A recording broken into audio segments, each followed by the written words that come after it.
le thème que Dieu a prévu que nous allons exploiter aujourd'hui, c'est un thème qu'on avait commencé depuis le vendredi et on va nous l'envoyer là-bas, le thème, notre thème du jour que nous allons exploiter cet après-midi. Donc le grand thème que nous allons exploiter, je l'ai intitulé « Le Dieu de principe et de loi ». Est-ce que quelqu'un peut dire le Dieu de principe et de loi? Le Dieu de principe et de loi. Amen, non? Alors je vais commencer par un verset. Je crois que je n'avais pas donné ça à nos amis qui sont à l'écran là-bas. Donc, mais nous allons quand même les lire. Je l'ai improvisé, mais nous les lirons quand même. Alors, le texte que nous allons lire avant de lire les autres textes, je suis allé les chercher dans le livre de Genèse, chapitre 2. Le livre de Genèse, chapitre 2, verset 15. Genèse, chapitre 2, verset 15. Est-ce que nous sommes tous là? Je lis au nom de notre Seigneur Jésus-Christ. L'Éternel Dieu prit l'homme et le plaça dans le jardin d'Éden pour le cultiver et pour le garder. 16. L'Éternel Dieu donna à cet ordre à l'homme: tu pourras manger de tous les arbres du jardin, mais tu ne mangeras pas de l'arbre de la connaissance du bien et du mal, car le jour où tu en mangeras, tu mourras certainement. Amen. Hein? Alors, nous remarquons au travers de ces thèmes que nous allons exploiter pendant ces quelques minutes, que j'ai intitulé le Dieu de principe et de loi. La première chose, nous devons savoir que le Dieu que nous prions, c'est un Dieu de principe et de loi. Amen. Ce n'est pas un Dieu de désordre, c'est un Dieu d'ordre. Amen. Hein? C'est un Dieu d'ordre. Là où il y a l'ordre, il y a le développement. Là où il y a l'ordre, il y a le progrès. Bien aimé, même sur cette terre des hommes, nous allons constater que partout où il y a le désordre, les développements arrivent difficilement. Partout où il y a le désordre, l'unité arrive difficilement. Partout où il y a le désordre, bien aimé, le panissement, le progrès arrive difficilement. Donc nous devons savoir que le Dieu qui nous a créés, c'est d'abord un Dieu d'ordre. Et pour établir l'ordre, il a établi de principes et de lois, selon lesquels, si nous les suivons, si nous les respectons, nous allons marcher selon l'ordre de Dieu. Et si nous marchons selon l'ordre de Dieu, nous allons prospérer et nous allons nous épanouir et nous irons de l'avant. Amen. Hein? Alors, le Dieu que nous avons, qui nous a créés, c'est un Dieu d'ordre. Voilà pourquoi, bien aimé, lorsqu'il a commencé la création, la Bible nous dit, celui qui avait créé toutes choses. Et pour créer toutes choses, la première des choses, que lorsque Dieu avait créé, la première des choses, il a dit, la Bible nous dit, la terre était une forme immense et informe. La terre était vide. La Bible nous dit, les ténèbres régnaient sur la terre. Mais avant que Dieu ne puisse commencer à créer quoi que ce soit, la première des choses que Dieu avait créées, c'était d'abord la lumière.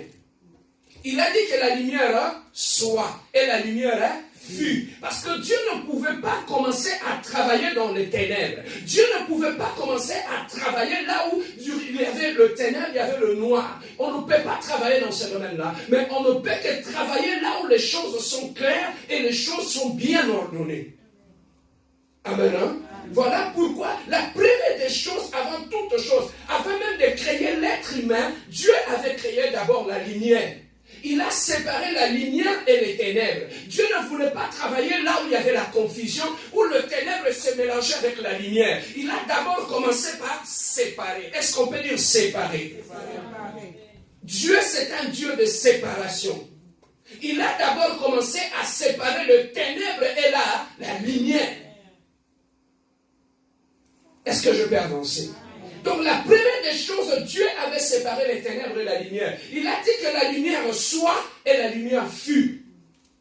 Et la lumière était séparée de la nuit et du jour. Amen. Hein? Alors, après avoir commencé à créer, Dieu dira une chose: à chaque jour, l'œuvre de la création. Pendant tous ces jours, à chaque jour, Dieu ne travaillait pas en désordre. Il y avait tout un programme, il y avait tout un plan que Dieu respectait pendant la création. À chaque jour, il y a toujours quelque chose que Dieu a créé. Pourquoi? Parce qu'il savait, le 7e jour, je vais me reposer. Amen. Hein?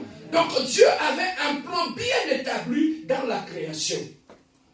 Alors, voilà pourquoi j'aime toujours dire, avant que Dieu ne puisse créer l'être humain, Dieu avait d'abord créé son environnement. Est-ce que quelqu'un peut dire environnement? Pourquoi Dieu avait d'abord créé l'environnement de l'être humain avant de le créer? Parce que Dieu sait que la réussite dans la vie de l'homme dépend aussi de son environnement. Lorsqu'on est très mal environné, on peut échouer dans la vie. Il y a beaucoup de gens dans la vie qui ont échoué, non pas parce qu'ils ne sont pas intelligents. Ils ont échoué non pas parce qu'ils ont été envoûtés ou maraboutés. S'ils ont échoué dans leur vie, c'est tout simplement ils se sont retrouvés dans des environnements qui les avaient empêchés de progresser dans la vie. Donc il y a des environnements qui sont hostiles au développement. Voilà pourquoi, connaissant l'importance ou l'impact de l'environnement sur la destinée de l'homme, Dieu avait d'abord créé son environnement. Il a créé ceci, il a vu que c'était beau, il a créé cela, il a vu que c'était beau. Donc tout ce que Dieu avait créé dans l'environnement de l'homme était beau, était meilleur. C'est alors qu'il a créé l'être humain. En créant l'être humain, bien aimé dans le Seigneur, l'homme avait trouvé un environnement qui était meilleur. Alors, lorsque nous tombons dans les versets, chapitre 2, verset 15, la Bible nous dit, l'Éternel Dieu prit l'homme et le plaça dans le jardin. Pour faire quoi? Le cultiver et le garder. Donc, en créant l'être humain, Dieu lui avait donné 2 recommandations. C'était d'abord pour cultiver et garder le jardin. Ça, nous devons nous mettre d'accord. Dieu avait placé l'être humain dans le jardin d'Éden. Il lui avait dit, je te mets ici, non pas pour croiser tes bras, contempler les jardins, mais si je t'ai placé dans ces jardins, c'est pour le cultiver et faire quoi? Et garder les jardins. Et les garder. Donc, Dieu avait fait sa part, et l'homme aussi avait sa part. Dieu lui a dit, tu vois la beauté de ces jardins que j'ai créés. Mais si tu veux continuer à voir cette beauté, tu ne peux pas croiser tes mains, tu as un travail à faire. Amen. Tu dois cultiver et tu dois la garder. Amen. Hein? Alors, nous comprenons une chose. Lorsque Dieu avait créé la nature, dans la nature, Dieu avait prévu de lois. C'est ça que nous appelons le loi de la nature. C'est que la nature que tu vois respecte de lois et de principes que Dieu avait créés. Comme c'est un Dieu d'ordre, il ne pouvait pas créer un monde sans loi. Sinon, on allait avoir le désordre. Voilà pourquoi Dieu a créé de principes et de lois qui vont faire fonctionner l'univers selon sa volonté. Donc, après avoir créé, il a prévu de principes et de lois que la nature doit obéir. Donc, la nature que tu vois ici, que ce soit le vent, que ce soit l'eau, que ce soit les arbres, que ce soit tout ce que tu vois qui nous environne, respecte aux lois et aux principes divins. Amen. Hein? Donc, tout ce que tu vois ici ne fonctionne pas par elle-même. Tout ce que tu vois ici fonctionne par rapport à la volonté de Dieu. Je parlais avec quelqu'un qui m'a dit, Monsieur Bia, vous croyez que Dieu existe? Dieu n'existe pas. J'ai dit, ah ouais, Dieu n'existe pas. Il était athée. Dieu n'existe pas. Vous savez, l'être humain dans son ego, il est orgueilleux. Hein? Dieu n'existe pas, pasteur. Je dis, ah ouais, ok. Je dis, je vais tout simplement aller avec le principe simple pour te montrer que Dieu existe. On était dehors, je vois l'avion qui passe. Je dis, tu vois cet avion-là? Il dit oui. Est-ce que cet avion s'est créé par lui-même? Il dit non. Je dis, quand tu vois cet avion, derrière cet avion, tu vois un créateur, n'est-ce pas? Oui. Derrière cet avion, tu ne vois pas une intelligence qui est là? Ils ont matérialisé l'intelligence jusqu'au point de fabriquer l'avion que tu de cet avion? Non. Est-ce qu'aujourd'hui tu peux me dire que cet avion, il n'y a pas un créateur derrière cet avion que tu vois voler là? Il dit, oui. J'ai dit, mais si tu crois que derrière cette création, il y a un fabricant, ou il y a un concepteur, mais tu crois que cette nature que tu vois, tu ne penses pas que derrière cette création, il n'y a pas un créateur aussi? Amen.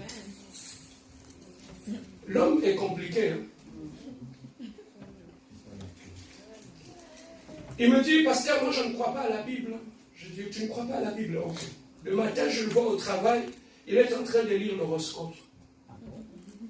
J'ai dit, mais l'horoscope que tu lis là, qui te donne quand tu es Gémeaux, quand tu es Sagittaire, quand tu es Lion, tel certain nombre de choses arrivent. J'ai dit, tu crois à ça, n'est-ce pas? Oh oui. J'ai dit, c'est bien. On va encore. Est-ce que tu lis les journaux? Il dit oui. Est-ce que tu crois à tout ce qui est écrit aux journaux? Il dit oui. J'ai dit, mais tu ne penses pas que derrière ces écrits-là, il y a un homme? Si tu crois aux écrits d'un être humain,